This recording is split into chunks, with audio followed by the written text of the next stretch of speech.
Hello everybody, Richard here with CRG Games, and I finally finished messing around with this deck before I made the video. And what I did was changed a couple of things out that were a little bit older or outdated, and then I built it on MTGO and tried it out, and it still did pretty darn well. So this deck, as it is, as you are seeing it, is running about 570 to 630. So we're going to say 600 bucks. And this is Skullbriar, the Walking Grave. Now, I love this commander because he's got a low CMC. He's only a 1/1, but he's got haste, and whenever he does combat damage to a player, you put a 1/1 counter on it.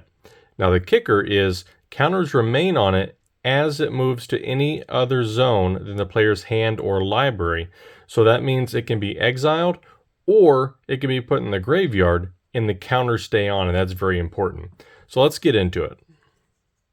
We're going to start off with some enchantments. So Hardened Scales is a great enchantment for putting additional 1/1 counters on Skullbriar. Forced Adaptation will do the same. And this deck is based around putting 1/1 counters on Skullbriar, pumping him up, and then hitting your opponents for a lot of damage.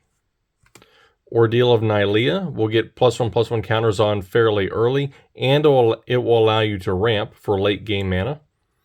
Alpha Authority. Enchanted creature has hexproof and can't be blocked by more than one creature. So that's very important for getting through defenses. Rancor will give Skullbriar trample so he doesn't bounce off of 1/1s. The Ozolith, this is a borderless foil, and this is going to allow the counters, if they do have to go away off of Skullbriar, to be put onto the Ozolith and then transferred back later. Then we've got Soul Ring. This again is for early game ramp. Shadow Spear is going to give Skullbriar +1/+1 trample and lifelink, and it has that additional feature where you can pay 1 and permanents your opponent's control lose hexproof and indestructible until end of turn, so you can target them. Mask of Grizzlebrand is pretty cool because it gives flying and lifelink. It doesn't buff him any, but it allows you, if he dies, to pay X life, where X is its power, and you can draw X cards. So depending on how much life you have, you'll be able to draw a lot of cards. There isn't a ton of card draw in this deck, so that's kind of important. Swiftfoot Boots is going to give him hexproof. He already has haste, so that part's not as important. Ring of Zakthryd. This one's really cool because if it's equipped, you can pay 2 to regenerate the equipped creature. So if he does die, he will regenerate and he will enter the battlefield again tapped. I do believe it has an ETB trigger. No, maybe not. Tap it, remove all damage from it, and remove it from combat. Okay, so no ETBs, but it removes them from combat and keeps them from dying. But at the beginning of your upkeep, put a 1/1 counter on equipped creature if it's black. And it has a low CMC and a low equip cost. So now we're going to get into some sorceries. We've got a Reanimate here. This is going to be able to bring things back from your graveyard. Praetor's Grasp. This is not part of any build that someone would probably do, but I like Praetor's Grasp because if you are playing against someone that has a deck format or archetype that you're familiar with, you can use Praetor's Grasp to shut it down by searching their library for the card that they might play, and then it gets exiled face down. You get to play that, but you don't have to. Rishkar's Expertise is going to be in here for card draw. 3 Visits is for ramp. Unearth, again, is to bring things back from the graveyard, and it has cycling. Call of the Death Dweller, I really like this card because it has the ability to give menace and death touch counters to your creatures and bring things back from the graveyard. Hunter's Prowess is pretty cool. It does have a high CMC, but it allows you to get some card draw, and it buffs a creature and gives it trample until end of turn. Tainted Strike. I debated on whether or not to put this card in here. It is very strong. I'm not a big fan of Infect, but if you can pump up Skullbriar fairly quickly and then attack, someone doesn't declare a blocker, You respond with Tainted Strike to their declaration of no blockers, and there you go. They may lose the game because of that. Snakeskin Veil. This is going to help to prevent Skullbriar from getting targeted, and it has the added bonus of giving him a +1/+1 counter.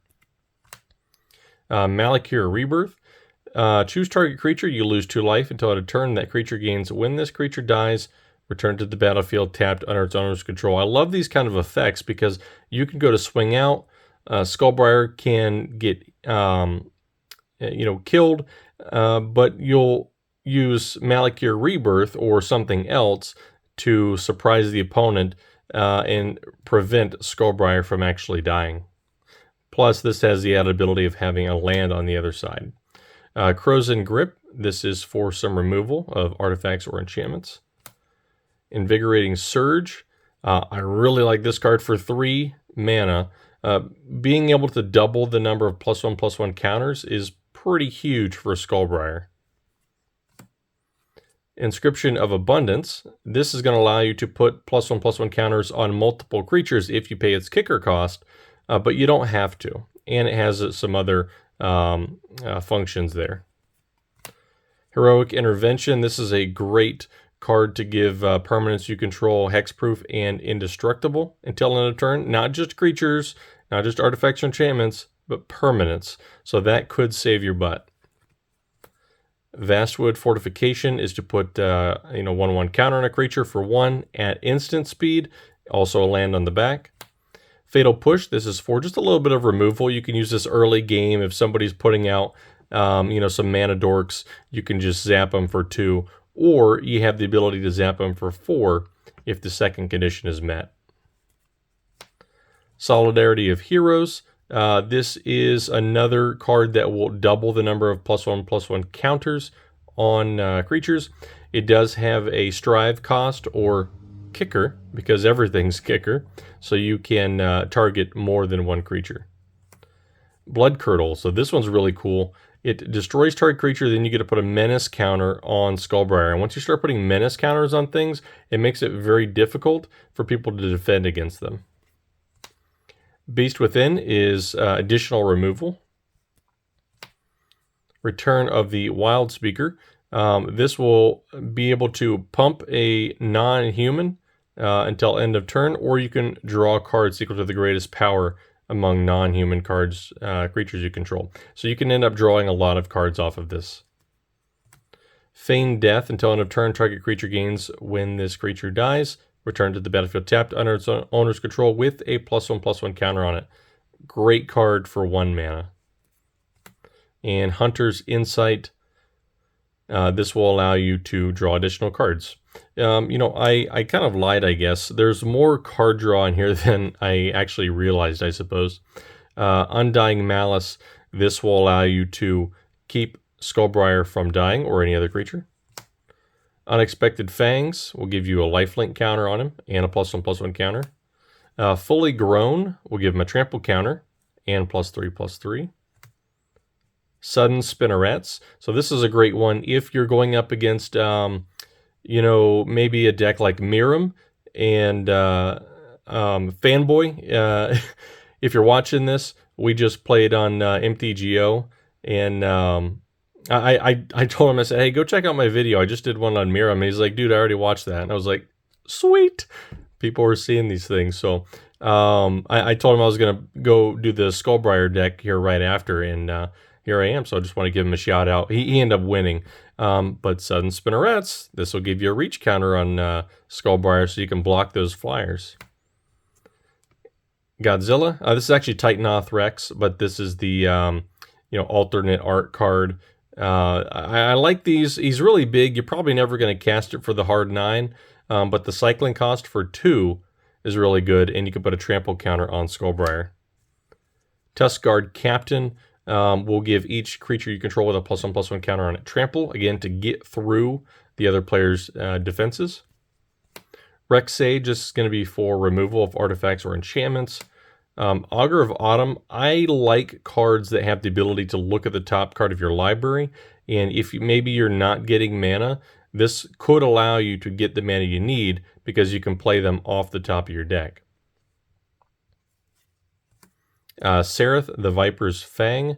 This will give your creatures a little bit of protection. Tapped creatures you control have Death Touch, so when you're attacking, you tap them, and they will have Death Touch, and then when they're untapped, they will have Hexproof, so that's really cool. Elvish Spirit Guide. This is in here solely to be able to play Skullbriar on turn 1. By exiling this from your hand, you can add a green mana. Elves of Deep Shadow. This is one of my favorite art cards. I think this is originally from The Dark. But this is an F&M promo, and it is just a beautiful art. Love this thing. That is for ramp. This is Gem Razor. This is great because if you mutate, you can destroy target artifact or enchantment, or you can just hardcast him for 4, and you'll have reach and trample. So that's got a lot of utility in one card. Corpsejack Menace. If one or more 1/1 counters will be placed on a creature you control, twice that many are placed instead. That is a great effect for only 4 mana on a 4/4 body. Finehorn Elves. This is for ramp. Hornbash Mentor. This will allow you to put a 1/1 counter on each creature you control with trample, and because you have so many things in here that will give your creatures trample, you should be able to use that. But if you didn't, when it ETBs, you get to put a trample counter on target non-human. And I don't think there's a whole lot of humans in here, so you would be good. Fertilid comes in with 1/1 counters, and you can remove those to get a basic land. This is also for ramp. Birds of Paradise, love it. That is revised, and that is for ramp. Pelucranos. So this guy's pretty cool. He gets a bunch of 1/1 counters, and if he dies off and you have the Ozolith out, those can all go on the Ozolith, and then you can move them later.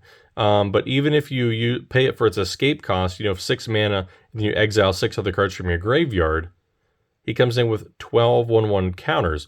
And the neat thing about this deck is there's 19 instances, and I think 8 or 9 sorceries. So chances are you're going to have those 6 cards in your graveyard to be able to exile. Void Beckoner. This is a great card, again, for the cycling effect to give a Death Touch counter onto a creature. Drana is pretty cool. When she deals combat damage to a player, put a 1/1 counter on each attacking creature you control. So this is for pump. And it's nice because she has flying and first strike, so you can get over some defenses. There's not a lot of flying in here. I believe she's the only one, actually. Duskfang and Mentor. When it ETBs, put a lifelink counter on target non-human creature. So that's going to allow you to, again, pump things up, get extra life, and you can pay 2 and tap to put a 1/1 counter on each creature you control with lifelink. Genesis. I debated on whether to take this out or not. I couldn't find any other cards that I have here at the moment that I wanted to replace this with, so I just left it in. But I kind of like this because if it's in the graveyard, you can pay 3, and you can return a creature from the graveyard to your hand. That way you can continually recur things. Champion of Lamholt. If you buff this guy up, creatures with power less than his power can't block creatures you control. So it's very important. It's not just Champion of Lamholt, it's creatures you control.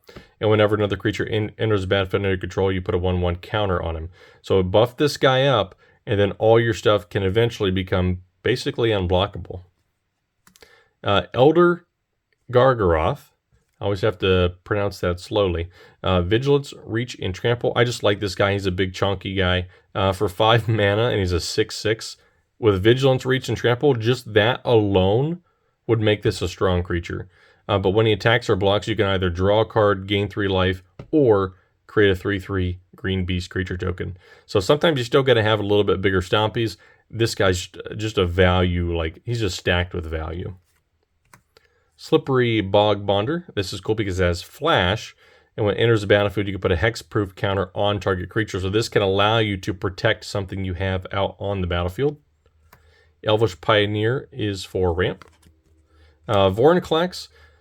He's out here as kind of a bigger stompy, but additionally, so you can put counters, additional counters on things and prevent your opponents from getting that many counters. And Dusk Shell Crawler. This is just a creature that will allow you to put a 1/1 counter on target creature, and it gives things trample. And Vigor is in here because it is really cool. It's a 6/6 for 6. Trample, if damage would be dealt to another creature you control, prevent that damage. Put a 1/1 counter on that creature for each 1 damage prevented this way. And then when Vigor is put into a graveyard from anywhere, shuffle it into its owner's library. So it's really hard to get rid of this unless you exile it. But the preventing damage and then adding +1/+1 counters is what really matters here. So we're going to be getting into the lands, and there's not too much crazy stuff in there, but we got a Scavenging Ooze. This is going to put 1/1 counter on Scavenging Ooze, and you gain a life. Dothy Voidwalker, he's not really important in this deck, but I really like Dothy's effect, and he's a 3/2 for 2 with Shadow. So he's got a lot of utility for such a low CMC. Beastcaller Savant, this is for ramp. Forgotten Ancient. Forgotten Ancient's an auto included in this deck. Whenever a player plays a spell, you may put a 1/1 counter on Forgotten Ancient. And at the beginning of your upkeep, you may move any number of 1/1 counters from Forgotten Ancient onto another creature, which is going to be Skullbriar. It's what you want it to be. And then we're getting into the lands. We've got some dual color lands in here. Overgrown Tomb, Reliquary Tower to hold on to those cards you're drawing. Ancient Tomb, because I just like Ancient Tomb and I like to put it in everything. Necroblossom Snarl, this is from Strixhaven. We got Woodland Cemetery, Blooming Marsh, Ancient Ziggurat. Probably don't need Ancient Ziggurat, but it's helpful if you get it out early. Late game, you really don't need it that much because there's plenty of basic lands in here, but it doesn't hurt to include it, I don't think. Bojuka Bog for a small amount of graveyard hate. Rogue's Passage, that way you can get things through. Exotic Orchard, mana of any color, essentially is what it's going to end up being. And then we got a Verdant Catacombs here. Probably not that important in a 2-color deck, but why not? Then we got Undergrowth Stadium, Hissing Quagmire, and then just our basic lands. And I run 10 forests and 9 swamps. And I don't seem to ever have any issues. There's enough card draw in here. There's enough ramp in here. You shouldn't really ever have any problems with mana. So, for around $500 to $600, if you take the foils out or get just the regular versions of every card, the price drops down significantly. You're looking probably in the $300 to $400 range, and this will be a very competent deck. And I don't think a lot of people will see it coming. They see a 1/1 for 2 and think, man, it's not that big of a deal. I'm playing Miram, I'm playing, Animar, whatever. And then this guy comes out and just starts wrecking face. It's awesome. I love Skullbriar, and I highly recommend you try building it. You can build this deck extremely cheap. All you need is a bunch of these little, little small cost creatures, these commons, uncommons for Mycoria and Adventures in the Forgotten Realms, and you can build a decently competent deck. But once you start adding a little bit of money to it, it gets wild. So, hope you guys enjoyed. I am still working on my guide that is going to be coming out within the next week. I did stretch it out just a teeny bit because I've been sorting cards all day. If you would like to see the deck lists, they will be in the comments. So you can go ahead and download this. You can purchase it and build it yourself, make changes. Feel free to make any suggestions in the comments. I always love reading the comments and finding out about new cards or new strategies or new combos that I didn't originally see. And if you'd like to support the channel, the best way to do that is the first link in the comments is always my Pro Store. If you purchase product on there, I paid 2.75% plus 30 cents as a fee instead of 50% or 15% or 20% or whatever the amount ends up being. So it really saves me a ton of money, and I can put that back into cards, making videos, and all that other stuff. So again, hope you guys enjoyed. Until next time, I'll catch you later.